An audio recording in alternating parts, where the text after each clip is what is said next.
الرحیم نحمده ونصلی علی رسول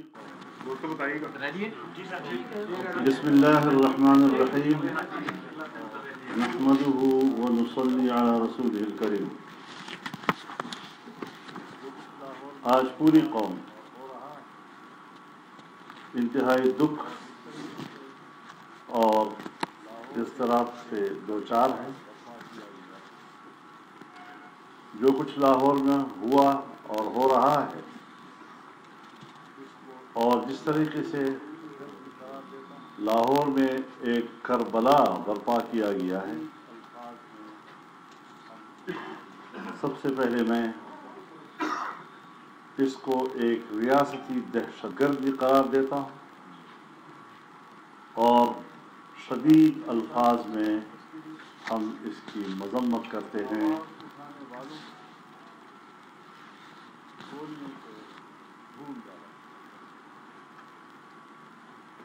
ناموس رسالت کے تحفظ کے لیے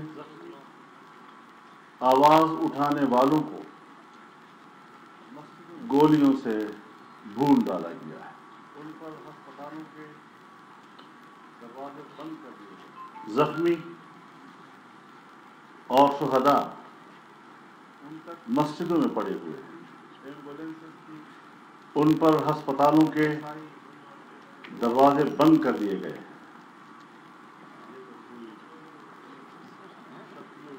ان تک ایمبولینسز کی رسائی روک دی گئی ہے۔ یہ تو کوئی شقی القلب دشمن بھی ایسا کر سکتا ہے جس طرح امریکہ نے افغان طالبان کے ساتھ گوانٹانامو میں بھی کیا۔ آج وہی کچھ لاہور میں ناموس رسالت کے تحفظ کے لیے اٹھنے والے جوانوں کے ساتھ کیا جا رہا ہے۔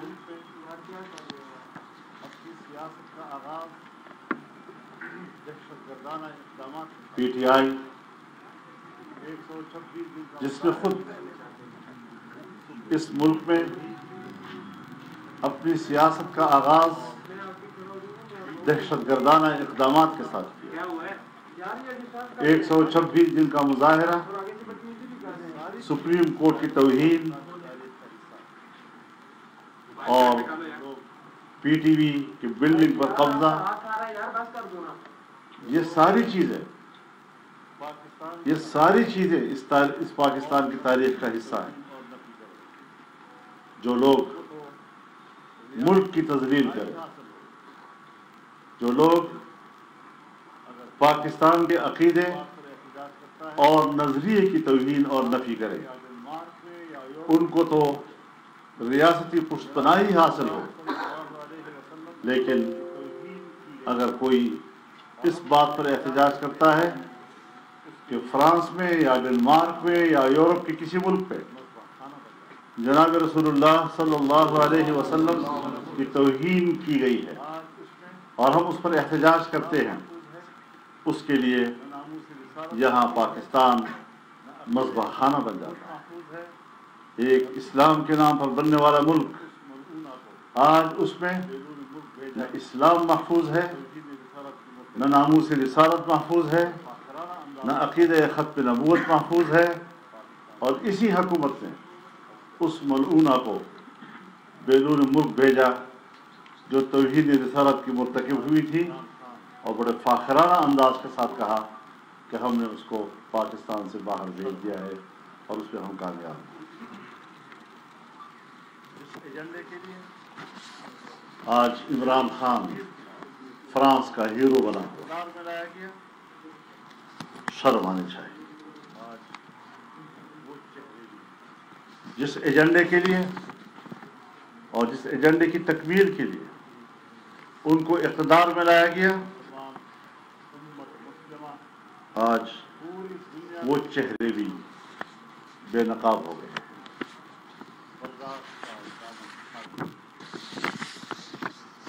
مسلمان امت مسلمہ پوری دنیا میں اس وقت مظلوم ہے، لیکن برداشت کا دامن تھامے ہوئے۔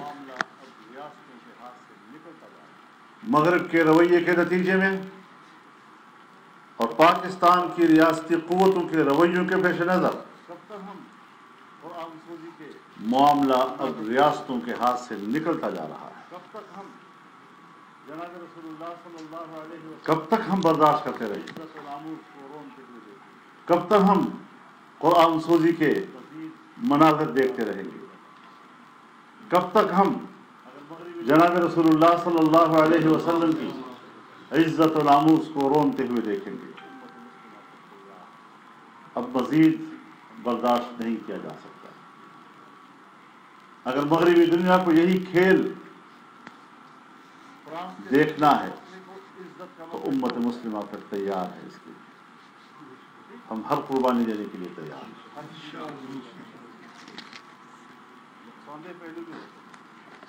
فرانس کے سفیر کا مسئلے کو عزت کا مسئلہ کیوں بنایا گیا؟ ٹھیک ہے، ہر چیز کے کوئی نقصان دہ پہلو بھی ہوتے ہیں، لیکن اگر وہ پاکستان کے 22 کروڑ مسلمانوں کے عقیدے کو رونتا ہے، جناب رسول اللہ صلی اللہ علیہ وسلم کی توہین کا مرتکب ہوتا ہے، تو پھر ان کو معلوم ہونا چاہیے کہ ہمارے نزدیک اپنے رسول اللہ کی عزت و ناموس اول، ہماری زندگیاں بعد میں۔ اگر ہمارے پیغمبر کا ناموس محفوظ نہیں تو ہمیں زندہ رہنے کا کوئی حق حاصل نہیں۔ لہذا میں اعلان کرتا ہوں کہ فرانس کے سفیر کا جانا اب ٹھہر گیا ہے اور اب اس میں مصلحتوں کی کوئی گنجائش باقی نہیں رہی۔ میں پنجاب پولیس سے بھی کہنا چاہتا ہوں کہ وہ اپنے بڑوں کے وہ احکامات جو پوری دنیا میں ریاستی دہشت گردی کے زمرے میں آتی ہے، پنجاب پولیس اپنے افسروں کے احکامات کو تسلیم کرنے سے انکار کر دے اور اپنے مسلمان بھائیوں پر گولی چلانے سے باز آ جائے۔ یہ ان کے نجات کا راستہ ہے۔ جو مناظر ہم دیکھ رہے ہیں وہ مناظر ناقابل برداشت ہیں، وہ انسانی مناظر نہیں۔ یہی مناظر جب کشمیر میں ہوں گے تو آپ کہیں گے ہندوستان کی ریاستی دہشت گردی، یہی صورتحال جب فلسطین میں ہوگی تو آپ کہیں گے اسرائیل کی ریاستی دہشت گردی۔ تو پھر اگر پاکستان کی ریاست اور اس کی ریاستی ادارے اور اس کی ریاستی قوتیں اپنی قوم کے اوپر اس طرح گولیاں چلاتی ہیں، بختر بند گاڑیاں ان کے اوپر چڑھاتی ہیں، تو کیا ہم ان کو ریاستی دہشت گردی نہیں کہیں گے؟ حکمران اور ان کے وزراء سن لیں، ہمارے نزدیک پی ٹی آئی اور ان کے وزراء دہشت گرد ہے۔ رسول اللہ کی ناموس کے لیے لڑنے والے یہ دہشت گرد نہیں ہو سکتے۔ کیا حالات پیدا کرنے جا رہے ہیں؟ کیا ارادے ہیں تمہارے؟ ہم اس ملک میں غیر آئینی حکمرانی تسلیم نہیں کریں گے، ہم نے آج تک بھی نہیں کی۔ لاہور میں یزید کی یزیدیت نے جو کربلا نافذ برپا کی ہے، آج وہ بے نقاب ہو گئے ہیں۔ ہم مطالبہ کرتے ہیں کہ جو معاہدات ان کے ساتھ ہوئے ہیں، ان معاہدات کے فریق کون ہیں، ان معاہدات کی عبارت کیا ہے، ان معاہدات کے نکات کیا ہیں، ان معاہدات پر دستخط کرنے والے کون ہیں، یہ ساری تفصیل پارلیمنٹ میں لائی جائے، عوام کے سامنے لائی جائے۔ دہشت گرد کے ساتھ معاہدہ کرنے والا بھی تو دہشت گرد ہی کے زمرے میں آئے گا نا۔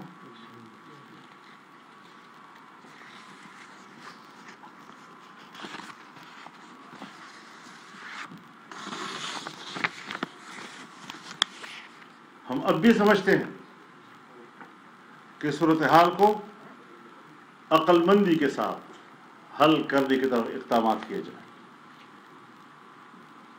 ہر چند کے مسئلہ جذباتی ہے،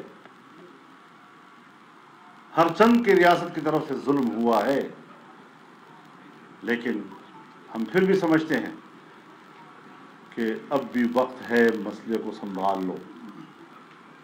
لیکن ساتھ ساتھ میں یہ واضح اعلان کرنا چاہتا ہوں کہ اگر ٹی ایل پی کے شہداء کے جنازے اور ان کے زخمی اسلام آباد کی طرف روانہ کیے گئے تو ہم ان کے ساتھ ہوں گے انشاءاللہ۔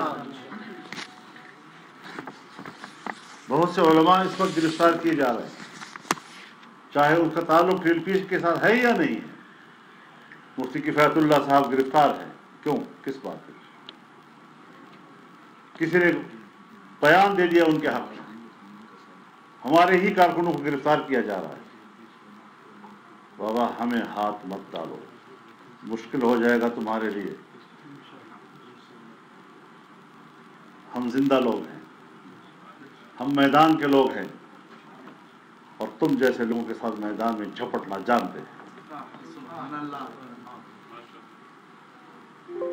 ہم نے ہمیشہ امن اور نظم و ضبط کا مظاہرہ کیا ہے۔ ہم نے 14 ملین مارچ کیے، آزادی مارچ کیا۔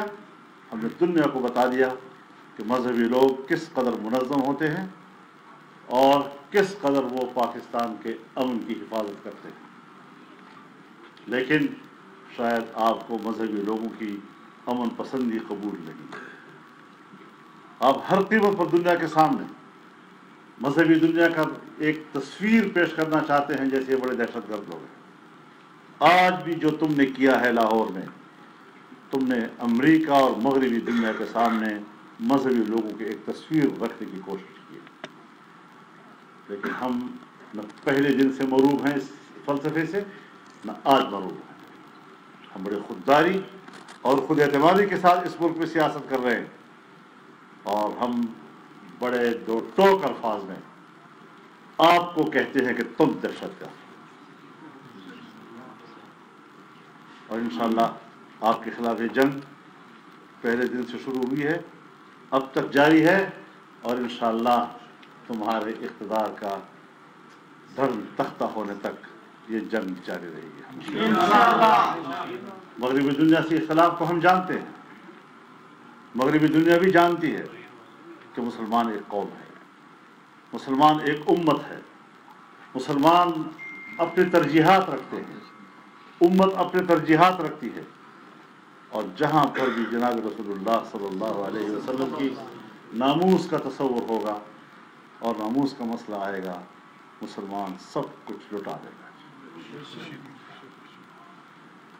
مولانا، ختم نبوت کے ساتھ ساتھ مذہبی جو فورسز ہیں، مذہبی جماعتیں ہیں، ان کو کچلنے کے لیے یہ ظاہر ہے یہ تو ایجنڈا ہے پہلے دن سے۔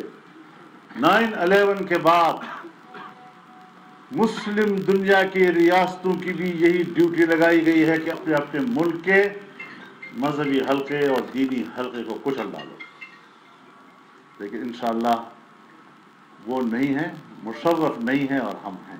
مولانا، آپ سمجھتے ہیں کہ زرداری صاحب اور نواز شریف صاحب یہ سب بھی انہی نکات پہ آپ کے پیچھے چلیں گے، اور کوئی ایسی چیز جو بیرونی دنیا کی ہے وہ اس سے مروب نہیں ہوگی، یا صرف مذہبی جماعتیں اکٹھے ہوں گی؟ میں اس وقت متحدہ مجلس امن کے پرد حرم سے گفتگو کر رہا ہوں اور اپنا نقطۂ نظر دے رہا ہوں۔ مجھے یقین ہے کہ جو ہماری سوچ ہے وہ ہر مسلمان کی سوچ ہے۔ اس سوچ سے اختلاف اگر کر سکتا ہے تو یا پی ٹی آئی کر سکتی ہے یا اس کے سرپرست کر سکتے ہیں۔ مولانا صاحب ایک طرف سے تو کہا جاتا ہے کہ ان کے بیان نہ چلائیں، اور دوسری طرف سعد رضوی صاحب کے زور دیا جاتا ہے میڈیا پہ کہ ان کا بیان چلائیں، تو اس پہ کیا کہیں گے سر؟ میرے خیال میں میڈیا کو آزاد ہونا چاہیے، اور میڈیا کو یہ ساری خبریں چلانے کی اجازت ہونی چاہیے۔ یہ جو پابندی لگائی گئی ہے، اگر ان کے اقدامات کوئی جائز ہوتے، اگر ان کے اقدامات کی پبلک میں کوئی مقبولیت ہوتی تو آج وہ میڈیا سے کہتے کہ چلاؤ۔ یہ منہ دکھانے کے قابل نہیں ہے، عوام سے منہ چھپانے کے لیے انہوں نے میڈیا پر پابندی لگائی ہوئی ہے کہ آپ نے یہ مناظر نہیں دکھانے۔ مولانا صاحب آپ نے متحدہ مجلس عمل کے پلیٹ فارم سے آپ یہ گفتگو کر رہے ہیں، تو کیا آپ نے پی ڈی ایم یا باقی جو اپوزیشن جماعتیں ہیں اس اسپیسیفک اس مسئلے کی اوپر ان سے رابطہ کیا ہے کہ یہ ایک جو صورتحال؟ دیکھیے میں جو بات اس وقت کر رہا ہوں، میں ایک بڑے ذمہ دار پلیٹ فارم سے بات کر رہا ہوں اور ہم رابطہ کریں گے بھی، لیکن اس وقت انیشیل جو ایک رد عمل ہم دے رہے ہیں وہ اس وقت متحدہ مجلس عمل کا ہے، اور ایک مذہبی جماعت کے ناطے ایک دوسری مذہبی جماعت کے ساتھ جو ظلم ہوا ہے اس پر ہم اپنا رد عمل دے رہے ہیں۔ رحمان صاحب نے پہیہ جام ہڑتال کا اعلان کیا ہے، کیا آپ اس کو سپورٹ کریں گے؟ بالکل کریں گے، مفتی منظور رحمان صاحب اور ہماری سوچ ایک ہے۔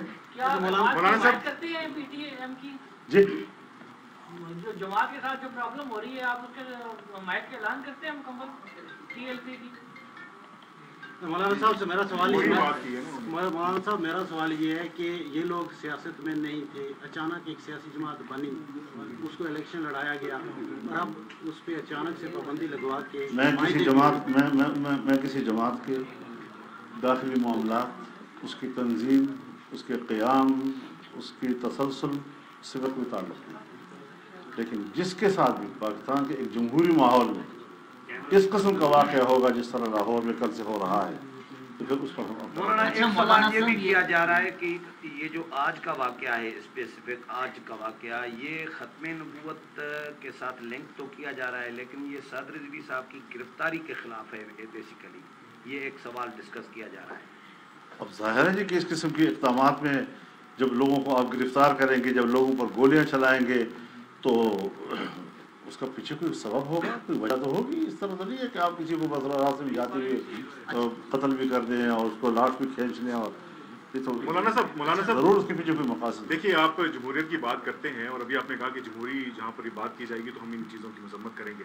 انہوں نے بھی ایک جمہوری طور پر ایک اسٹرگل کی اور سیاسی دھارے میں آنے کی کوشش کی، 2.5 سال یا 3 سال ہو گئے، انہوں نے بھی جب سیاسی دھارے میں آ کے اسٹرگل کی تو آپ لوگوں کی جو اپوزیشن جماعتیں تھیں انہوں نے بھی اس کو ایکسیپٹ نہیں کیا ایز اے پولیٹیکل فورس، اس کی کیا وجہ تھی جو آپ اب جا کے اس کو ایکسیپٹ کیا؟ دیکھیے میں ابھی بھی بہت زیادہ آگے نہیں جا رہا ہوں، میں ایک خاص موقع کے اوپر آپ کو یاد ہونا چاہیے کہ جب 2 سال پہلے ہم نے سب سے پہلا ملین مارچ کیا غالباً سکھر میں، تو اس وقت مرحوم خادم رضوی صاحب گرفتار ہوئے تھے، اور اس پہلے ملین مارچ میں ہم نے ان کے ساتھ یکجہتی کا اظہار کیا۔ یہ نہیں ہونا چاہیے، اختلاف کیا جا سکتا ہے، اس کے مقاصد کیا ہے اس سے آپ کا اتفاق ہے یا نہیں ہے، لیکن اگر ایک ملک کے اندر پی ٹی ایم جیسی قوم پرست، انتہا پسند، دہشت گرد تنظیمیں پنپ سکتی ہیں تو پھر ایک مذہبی جماعت کے لیے یہ گنجائش کیوں نہیں ہے؟ کیا انہیں پی ڈی ایم میں شامل ہونے کی دعوت دی تھی آپ نے؟ نہیں، ایسی یا جو آپ فری اینڈ فیئر الائنس بنایا اس تھا؟ سوال پہ سوال اچھا مولانا آج کون کون شریک ہوئے مشاورت کی آپ نے میں کی جماعتیں؟ مہربانی، آپ کو میں دروازے سے باہر سوال کرنا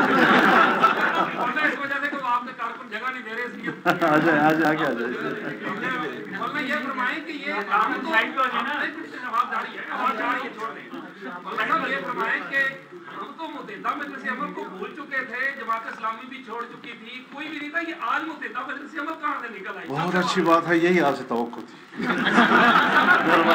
یہ بتائیے